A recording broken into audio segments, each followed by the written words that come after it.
Well, gentlemen, there it is. A ship canal that will carry the largest steamer from Liverpool to Manchester. This initial study proves beyond doubt that it's a practical proposition. Oh, it's a mighty scheme, Daniel. Frighten you, John? No, not me. No, but there's them as it will. You'll find no faint hearts here, sir. I fancy Mr. Bradley means the railways.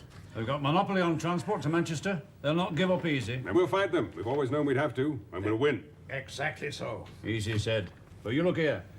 London and North Western, Cheshire Lines, Great Western, they'll all be against us. Now, to say nothing of the Bridgewater Navigation and the Mersey Docks and Harbour Board. Don't you mock. They've got clout, Daniel. And we've got Sir Norman Truscott, MP. Your servant in all things, gentlemen. Oh, no disrespect to you, sir, but... Mr. Bradley, whilst I raise your banner in Parliament, you must fire such broadsides of your own in the national newspapers that the public will clamour for this canal.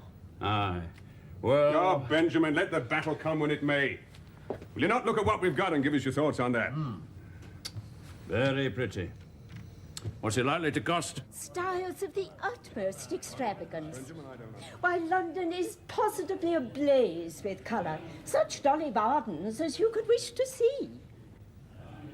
Oh, but of course the latest fashions won't have reached you yet. I was at a political soiree only last month. The wife of one of Sir Norman's parliamentary candidates was wearing a dead cat. Oh, dear. Perhaps it is fortunate, Lady Truscott, that we have not received all of London's latest fashions. Now, there'll be no locks until Latchford, here. We shall then follow the course of the Mersey and Irwell navigation, building 2 further locks here at Earlham and here at Barton. Only 3, Latchford and 2 more.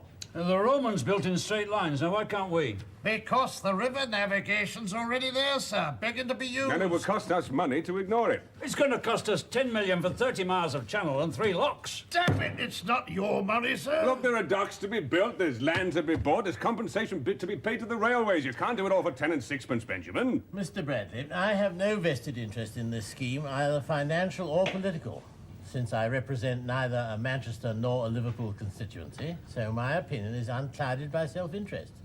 And it seems to me that 10 million is a small investment for brave men to make in view of the general prosperity that will follow. Here, here. Right. Well, that's an easy opinion for a man with no stake to hold, sir. I can hardly hold a stake if I'm to lobby for you impartially in the House. More brandy, gentlemen. Yes, Daniel, I'd like a large All the same.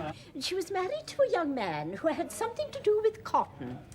Sir Norman seemed to think it a very proper match. Do you feel quite well, Lady Fogarty?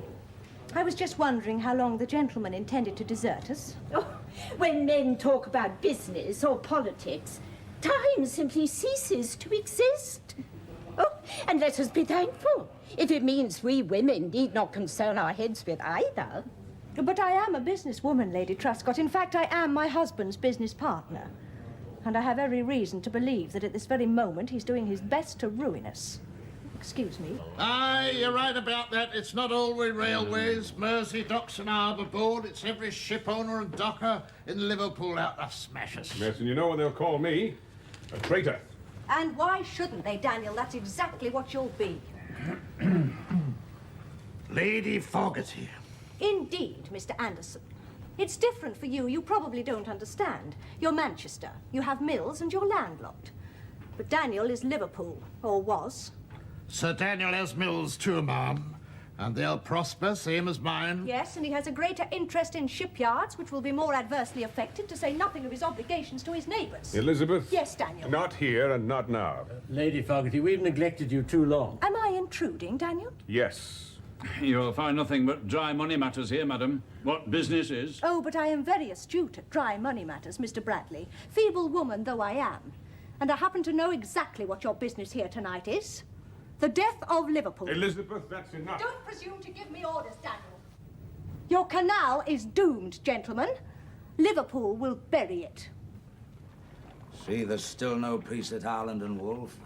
Can you blame them? Cutting wages by 10% is nothing short of scandalous. What are you up to? It's a baby's bonnet.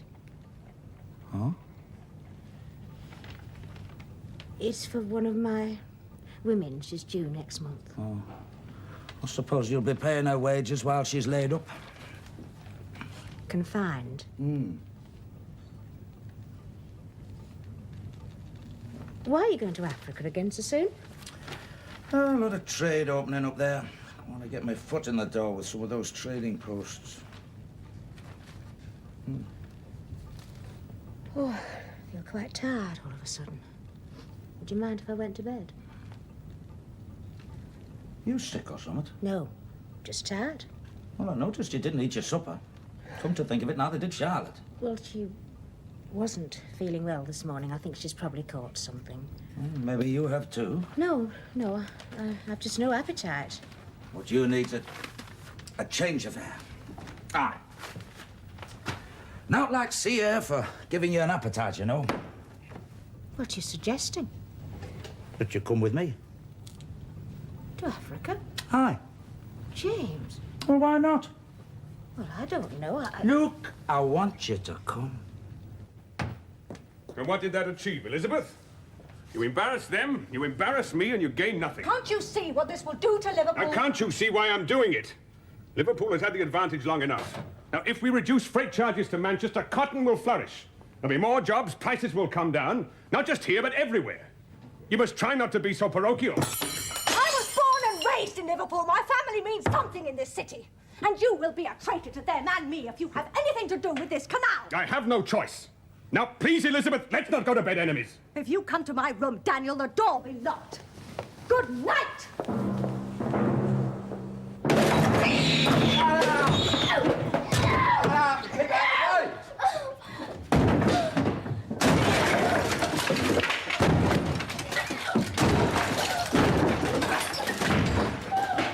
Come on out of the way.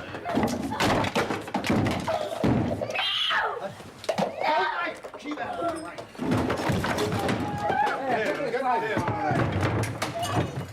Take him. Oh, stay back.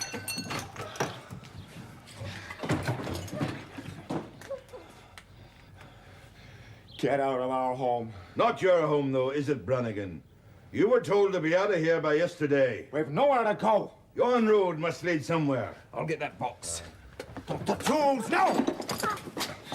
Let me livelihood! Right, stop! Likely we'll be back this way tomorrow. But happen you'll be gone by then, eh? Why are we to go? What good's an empty village? Land's to be sold. It's worth more without the tenants. I don't know why. Now, pack up and move on, Brannigan. You're the last to go.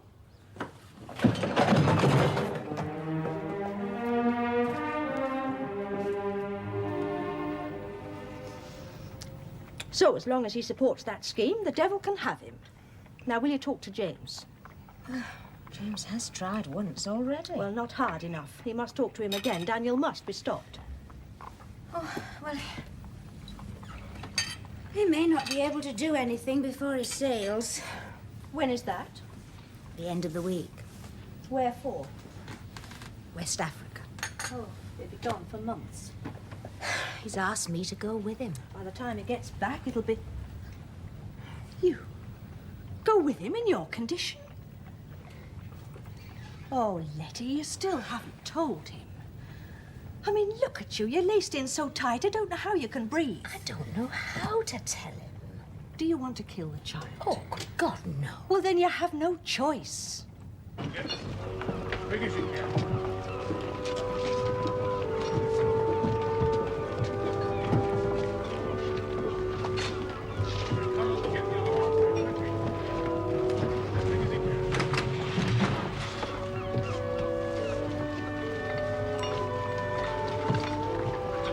I want this last one stowed in the after hold.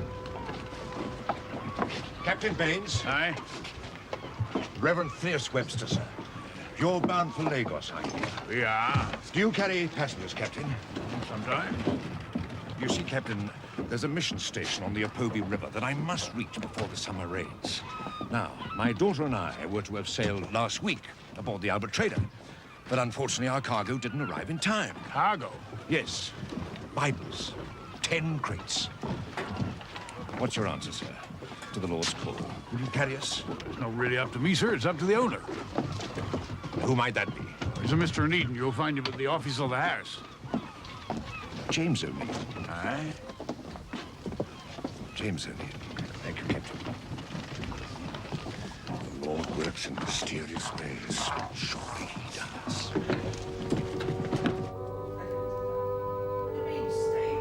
What are you gabbling about, girl? Letty! What's... We have visitors, James. This is the Reverend Webster. Sir, Reverend? allow me to introduce my daughter, Hannah. Miss Webster? Mr. Eden. The Reverend is seeking a passage to Africa, James. When I heard your name, sir, I could scarcely believe my good fortune. Surely God's hand is at work here, I thought. Africa? You probably had no notion of our existence even. But will you believe me when I tell you that we are related? Oh, Webster? Yes, through Anne. She and I were cousins, Mr. Eden. Yes, there is a certain resemblance. I remember her speaking of you. Well, isn't this a happy meeting, James? Yes, one might almost say divinely inspired. You know, when our cargo was delayed so that we missed the Albert trader, we put our trust in the good Lord's deliverance, but never thought to find such joy as this. Yes, it does seem to be more than just coincidence. Anne's cousin, eh? May I say, ma'am, that I trust our presence causes you no discomfort.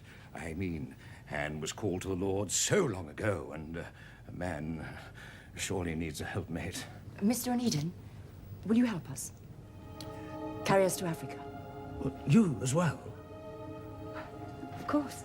I suppose we do have cabins. I don't see why not.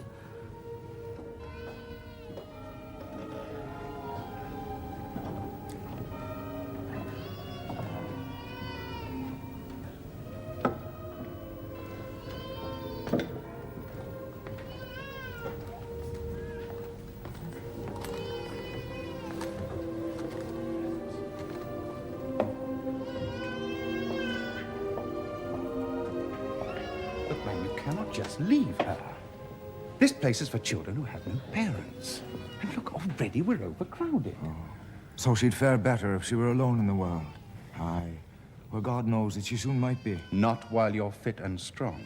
If I cannot feed myself, now how shall I feed her, sir? What about her mother? Dead. 8 years back. Relations? No. So now you desert her, though you're all she has. I'm no good to her. Not where I must go.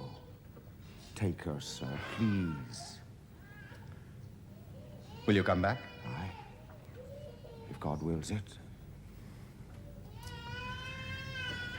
Put her in that bed there. Thank you, sir.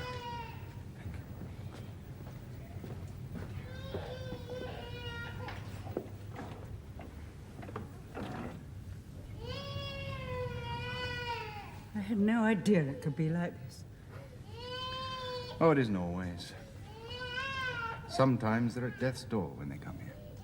I've never seen anything so pitiful in all my life. Come. You shall have all the help we can give you. Don't worry about it, my darling. We'll be back soon. I promise you that. And things will be much better than before.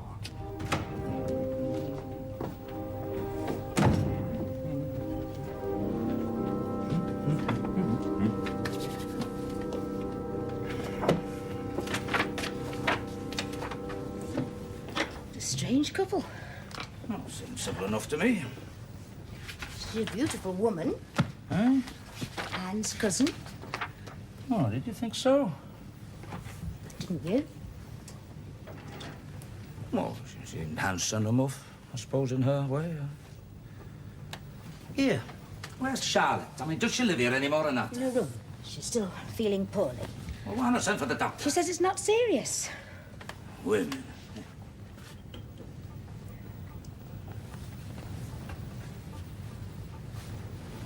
James, about this trip.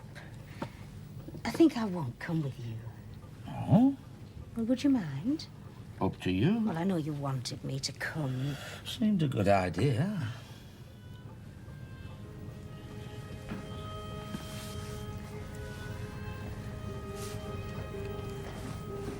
Oh, me and Miss Webster aboard. Be worse than being at home. Come, Letty, what sort of nonsense is that? Just, well, you don't want to be surrounded by women. Hardly surrounded, do. Is she the reason you're not coming? No. It's not that I don't want to come. I simply cannot. Well, why? All right, don't tell me. I'm buying a shredding machine. To turn ticking into flock. Well, the machine will arrive while you're gone, and I feel that... Well, I ought to be here. Well, it's your decision.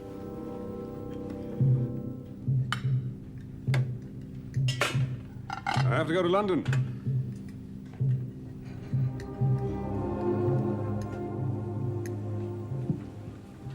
Well, don't you want to know why? I'm sure I can guess. Well, I doubt it. The South African Conference has thrown out the Murchison line. That means we have the steamships with no routes. Someone is trying to put us on the rocks. Well, I thought you might be interested. We're supposed to be business partners. Really? I'd never have known. Then let's stop all this nonsense. It's not of my making. Whoever's fought, it's time for a truce. Whilst in London, is the South African Conference the only thing you'll be discussing? Well, probably not. You'll lobby support for the canal. Perhaps. Then I suggest you stay there. I'm a Cape Horner, sir. Why'd you give it up? My wife died. I had a child to fend for. And now? She's in good hands. Aye, well, the pity of it is I still don't know you, lad. I mean, I can take you on as a hand, but as a ship's carpenter, that's something else again. You'll fare no better on this dock. Then I'll move on. Perhaps you have too much pride, Master Brannigan. Maybe I've too much skin in my hands to see it rested. I have not swallowed so much pain for that. Wait a minute. Now, we sail the day after tomorrow, and the blocks and the steering gear has to be greased before then. Now, you show me what you can do, and maybe I'll think again.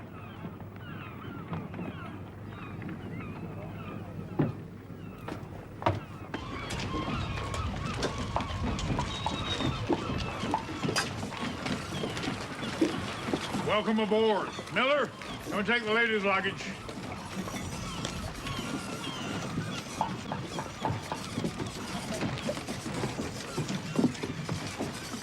Way, gangplank. Right! Set the head sails! Let go forward!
working this trip, sir? I don't keep a dog to bark myself. Keep her full and by.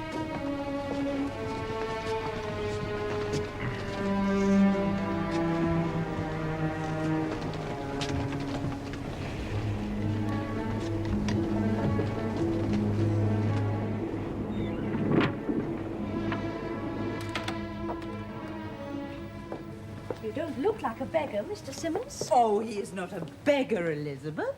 He's a very noble-minded philanthropist. He is the director of an orphanage. Orphanage? Waifs and strays. Thank you, Sarah. I do know what orphans are. Won't you sit down, Mr. Simmons? How many do you have? More than we can accommodate. What the orphanage needs most of all at this moment is new premises. And it is to that end that Mr. Simmons seeks new benefactors, Elizabeth. What is wrong with the premises you already have? Children are like to die there. If you could but see them. Oh, I wouldn't dream of exposing you to it, Lady Fogarty. Anyone who's ever seen the plight of those children could help but come to their assistance. Perhaps Mr. Simmons feels I am one of those people who would prefer to pay and not to have to see anything. Not you, ma'am. Any woman of your beauty is already too generous, merely by allowing the world to look on her. How much do you need? Immediately 3,000 or 4,000. And how much have you raised? The fact is, Elizabeth, you are the first one we have approached. Well, I will speak to my husband. You understand I can promise nothing. But Sir Daniel might perceive some advantage in helping you.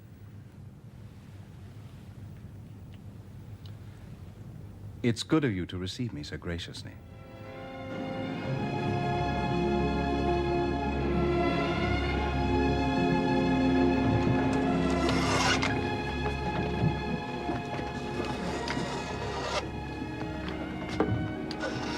It's good to see a true craftsman at work.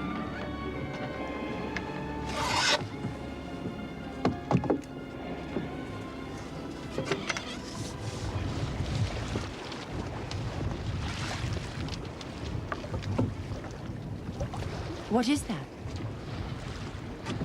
It's called a pin rail.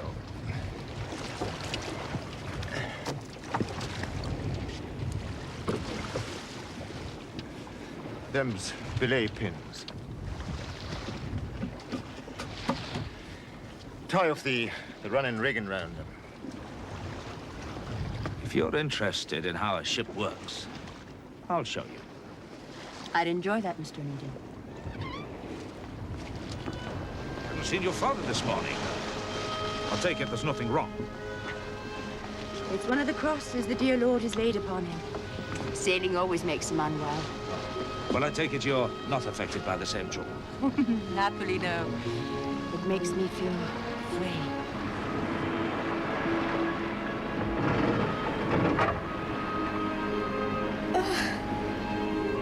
You all right?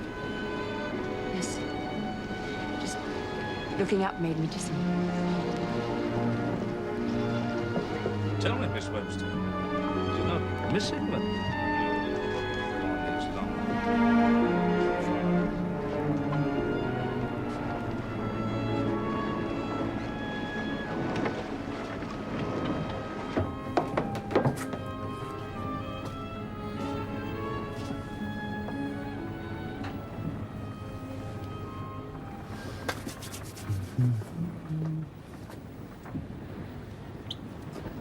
Care to join me? Not just now, thank you, sir.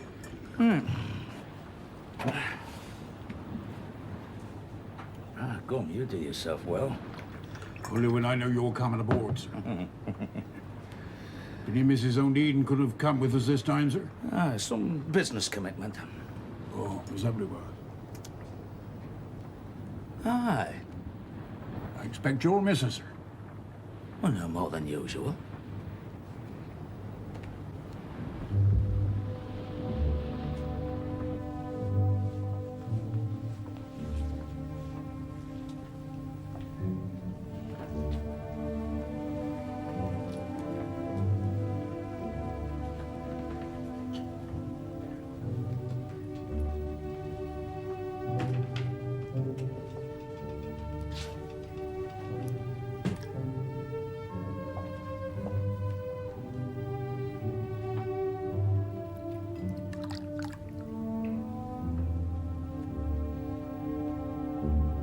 When I received your invitation, Lady Fogarty, I was sure it would be to meet your husband. Daniel is in London. Does he know about it? No. Does it not concern you what people might think? Inviting me to dine with him away. Let people think what they will. They usually do, anyway.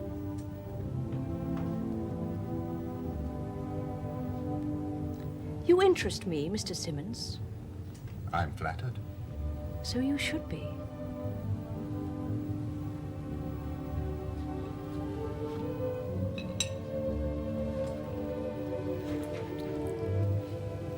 Who are you?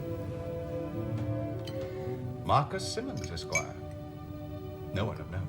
And yet the director of an orphanage. One must occupy oneself somehow. Oh, don't insult my intelligence. There has to be more to it than that. It's brought me here. Is that an end worth gaining? Not an end. An achievement. A promising development.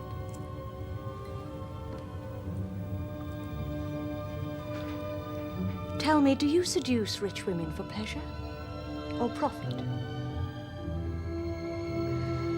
I doubt you'd believe my motives, Lady Fogarty, unless I showed them to you.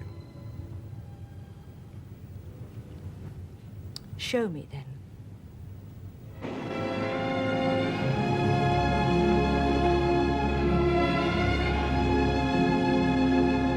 You must be quite widely travelled.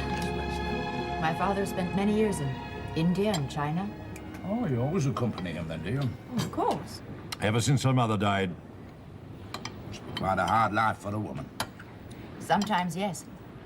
We do not ask for bodily comfort. Hannah's reward shall be to rest in the bosom of Abraham.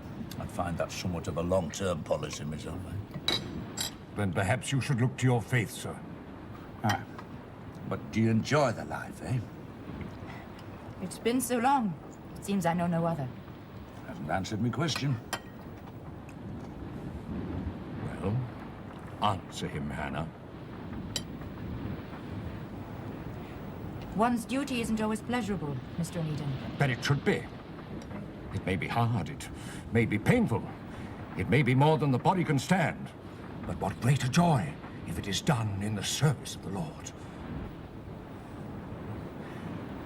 I feel a little tired. I trust you will excuse me. Oh, hi. Hannah, it will not be long.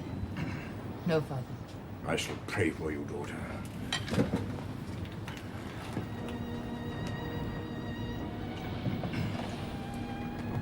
Is there anything you want?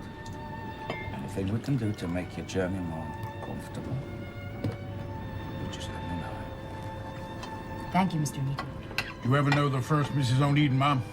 Yes, the last time I saw her, I was 12 years old. Oh, fine lady. We was all very grieved when she passed on. Right. Well, never thought to see her like again. Of course, that was before the present Mrs. O'Needen come along. You met her, I expect. Yes. Another fine lady. I'm sure you'll agree that Mr. O'Needen's a very lucky man. Thank you, Baines.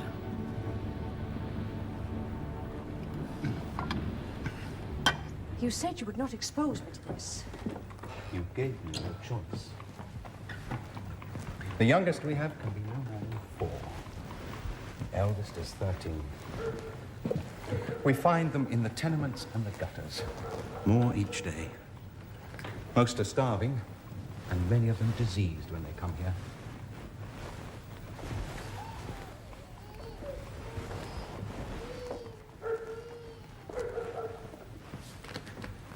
And this is the best we can do for them. No proper beds, no heat, not enough food or medicine. Only a leaky roof and a little bit of love. May I not help them for their own sakes, Lady Fogarty? It's little enough to do. That meal we ate this evening, it would feed 5 of them for a week. Don't make me feel guilty. No. No, you are not responsible. Are you? No. And yet you sound like a man who deserves his conscience. Perhaps I do. If I cannot help my fortunate birth, my happy childhood, being more privileged than they will ever be, perhaps I owe them something.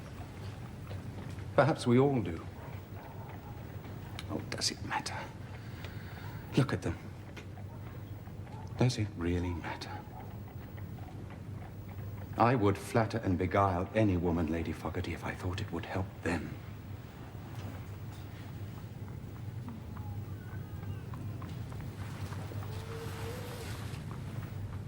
Mary Brannigan, aged 10. Abandoned by her father. You see, they come to us from far and wide. In her case, as far as Latchford. They were turned out of their home for their land to be sold.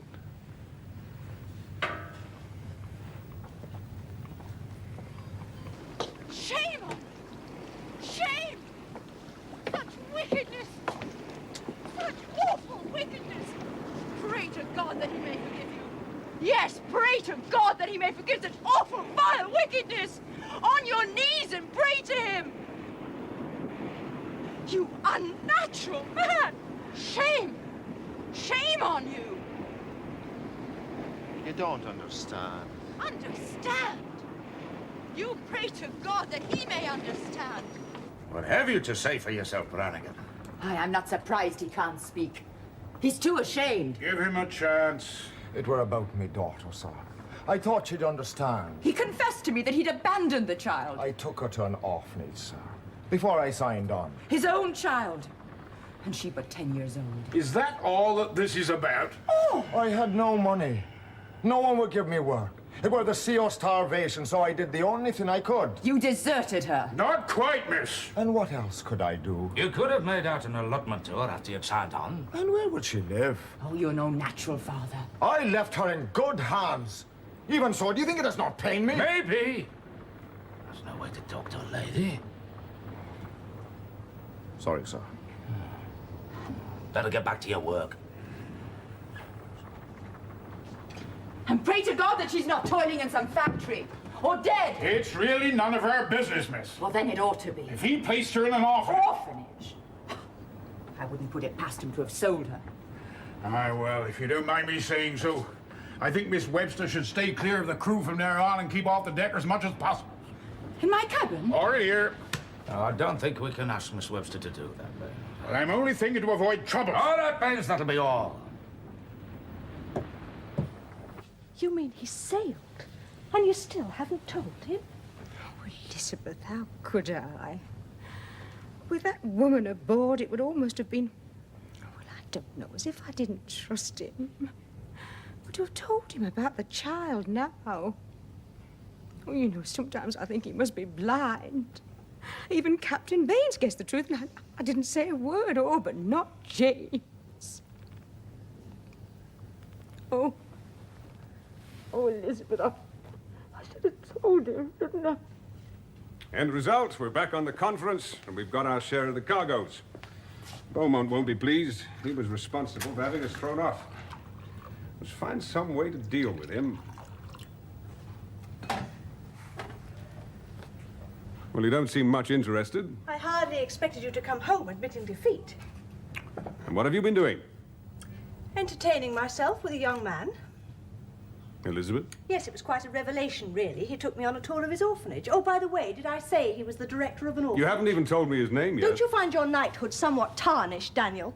Well, I don't understand. There was a girl from Latchford in the orphanage who was thrown out of her home because the land the village stood on was to be sold. Now, who on earth would want to buy an entire village at Latchford and raze it to the ground?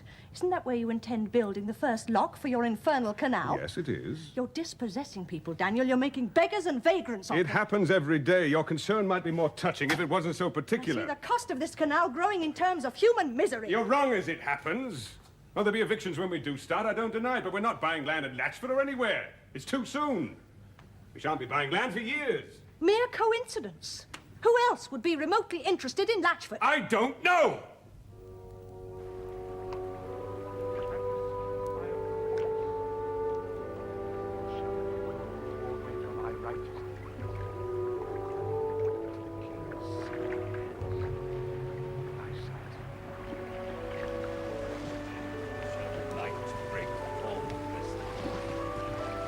and thine health shall spring forth speedily. And the righteousness shall go before thee, and the glory of the Lord shall be thy name. Thou shalt call, and the Lord shall answer. Thou shalt cry, and he shall say, Here I am. If thou take away from the midst of thee the yoke, the putting forth of the finger, speaking vanity. And if thou draw out thy soul to the hungry and satisfy the afflicted, then shall thy light rise in obscurity. Staring at that won't bring Lagos any nearer, sir. 4 days out, and that's too far. How many of the crew sick? 3. Up to now. You think there'll be more, do you? Well, the last freshwater barrel was foul this morning, sir. Like a watered garden, be damned. So I suppose you want to put into the coast for some more fresh. With your permission, sir. More time lost. Well, that's better than losing some of the crew sick permanently. All right, go on. Well,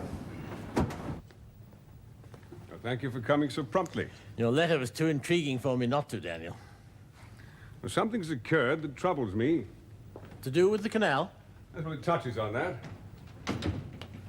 I have a suspicion that someone is trying to cheat the company. Good God. Now, I haven't spoken to anyone else. I think you might be able to help me. No, thank you. You suspect one of your partners? Yes. Of what? Well, a while ago, quite by accident, I discovered that land was being bought around Latchford, where we were proposing to build the first locks, you may remember. Ah, yes.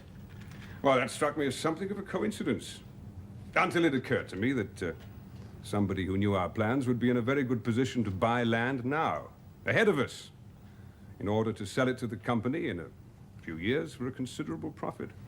You're absolutely right. Have you any proof? Well, I thought it worth a visit to Latchford. And for a small consideration, I was able to obtain the name of the company that bought the land. But that didn't tell me much. It was obviously just a holding company. And then I investigated further. And last week, I learned who was behind that company. How very diligent of you, Daniel. Yes. Yes, you've gone to a lot of trouble to hide your involvement. Well, I must say, I thought I was safe enough. Thank you.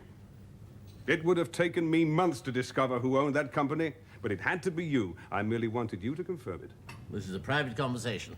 I shall deny it in court. We're not going into a court of law, Norman. Simply a question of whose word Anderson and Bradley will believe, yours or mine. I'll sue you for slander. You wouldn't dare. I'll prove you own that company if I have to. Damn it, you all stand to make a fortune out of that You canal. could have had shares if you'd been prepared to put money in. Could have been kept discreet. Now then, unless you agree to sell us all the land you bought at exactly the same price you paid for it, I'll make damn sure we change the route entirely. And I'll make your name smell like a fish dock at dawn. Don't threaten me, Fogarty. I can ruin you, fair means or foul. I'm a rich man, Norman. I could afford to make it my business to do so.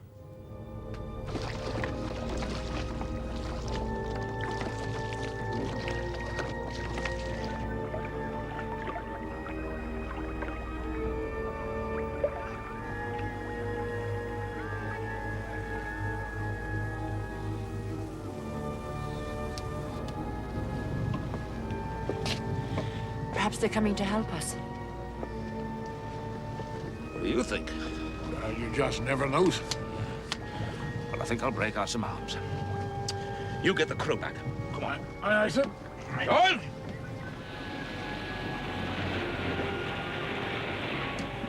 Boats crew ahoy! Back to the ship! Boats crew ahoy! Back to the ship!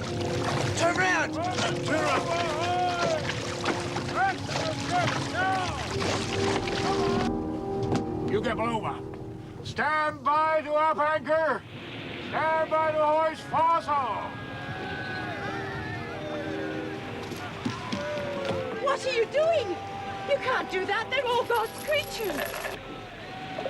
Their arms are... They are here to kill us. On!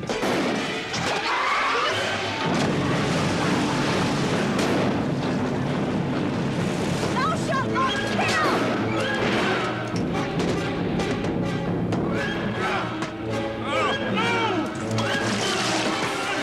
Will you kindly go below?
You all right, lad?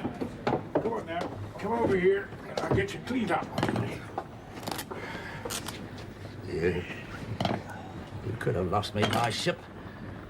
Stupid, canting woman. Oh, God's creatures. You don't know anything about anything. Oh, my aunt could have taught you a thing or two.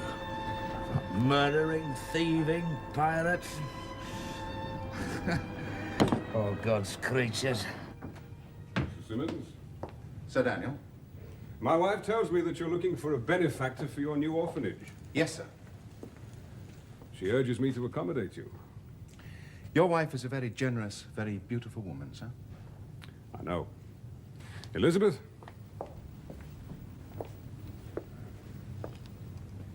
Mr. Simmons? Damn foolhardiness, if you ask me. Well, she might have been killed, sir. Well, then it would have been our own fault as much as anybody else's. Still, when we get back, there'll be something for you. Enough to give you, that daughter of yours and you, a new start. Thank you, sir. Meantime, I want some work out of you. Don't want that arm used as an excuse for idleness. Oh, no, sir. Well, go on, then. Yes, sir. The water boat's coming alongside, sir. You see, Reverend, it's not people's souls that need slaking. It's their parched throats.